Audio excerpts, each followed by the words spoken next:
Hi, and welcome to another episode of Emerald Isle Vacation Home Specialist. I am your host, Dennis Richkovsky. Some of you recognize me as the co-owner of Flip Flops Donuts, and some of you know me as your broker of real estate, specializing in waterfront and water view properties along the Crystal Coast, especially in my town of Emerald Isle, North Carolina.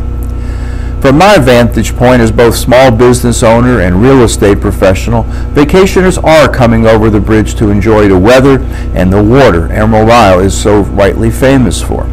In this episode, let's delve into the history of the island that I call home. Bogue Banks is a roughly 25-mile long barrier island off the mainland of North Carolina in Carteret County. The island, separated from the mainland by Bogue Sound, is the only outer bank that runs east to west, with the Atlantic Ocean beaches facing due south. On all other outer banks, the beaches face east. The island is bordered on the east by Beaufort Inlet and on the west by Bogue Inlet. Bogue Banks is not the only barrier island in Carteret County, but it is the only one currently developed with housing. The communities of Atlantic Beach, Pine Knoll Shores, Salter Path, Indian Beach, and Emerald Isle are located on this island, and all are accessible from the mainland by one of two bridges across Bogue Sound, either from Morehead City to Atlantic Beach or from Cape Carteret to Emerald Isle. The promise of good fishing, a decline in the whaling industry, and several hurricanes prompted the first permanent settlers, mostly from Diamond City near Cape Lookout, to move towards the middle reaches of Bogue Banks in the 1890s.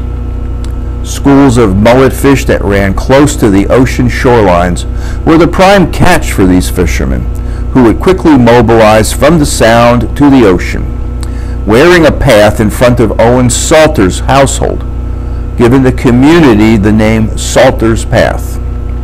Many of the families who moved to Salter Path in the late 1800s and early 1900s established their residences with little regard to land ownership, and the area of Salter Path subsequently became known as a squatters' community. Salter Path was not the only development on Bogue Banks in the 19th century. The community located at the eastern end of Bogue Banks, that is now Atlantic Beach, was first visualized in the 1870s by Mr. Appleton Oaksmith.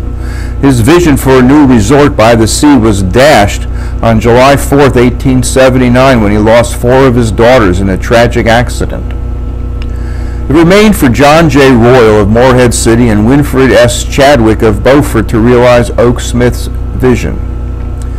Patrons of the New Atlantic Hotel across Bogue Sound in Morehead City expressed a desire to bathe in the ocean surf, but there was no bathing pavilion on the ocean side of Bogue Banks to accommodate them.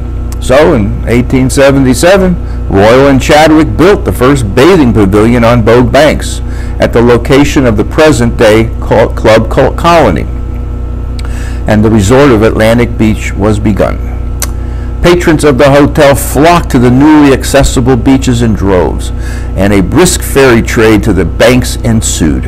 Atlantic Beach was a center of dancing and band music by the time a bridge connecting the town to Morehead City on the mainland was opened in 1928. The economic boom of the post-World War II era helped Atlantic Beach develop to its modern level and prompted the westward extension of Highway 58 to the rest of the island. And that rest of the island predominantly belonged to Alice Hoffman, a distant relative of Theodore Roosevelt, who owned 2 miles of present-day Atlantic Beach, all of the present-day Pine Knoll Shores, Salter Path, and Indian Beach, and Henry Fort, who owned all of what would become the town of Emerald Isle. These 2 large tracts of land remained undeveloped for decades and for very divergent reasons. Hoffman had a lifelong passion for conservation and privacy, and Fort's plan to create a southern Atlantic city was derailed by the Great Depression. Much like Bogue Banks had 3 main investors, the island also has 3 main geographies. The eastern third is fairly wide with low to moderate elevation. The central third is relatively narrow and low in elevation.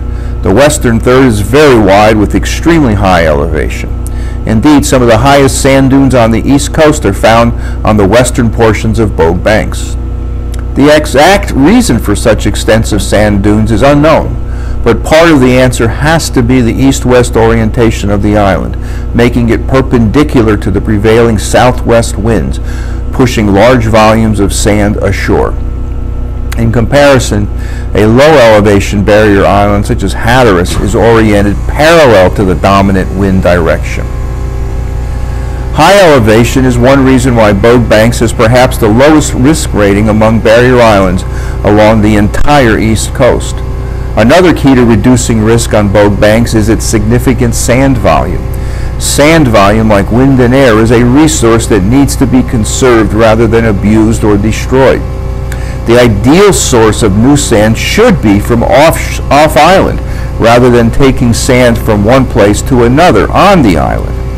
A large offshore sand volume like that accessible to Bogue Banks, with its beaches oriented perpendicular to the onshore winds, means a wide and high island, which allows siting of developments back and up from the water, two of the best ways to mitigate storm damage to property. A third element in reducing risk on Bogue Banks is its favorable vegetation cover. Indeed, this vegetation was the source of Emerald Isle's name. When the original developers were contemplating the purchase of this undeveloped half of Bogue Banks, a consultant from Florida was hired to advise them.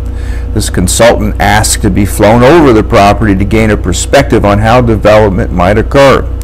With no development at the time, the consultant looked down at what appeared from the air as a solid green gem in the middle of a sea of sparkling blue water, and pronounced, "This place shall be known as Emerald Isle."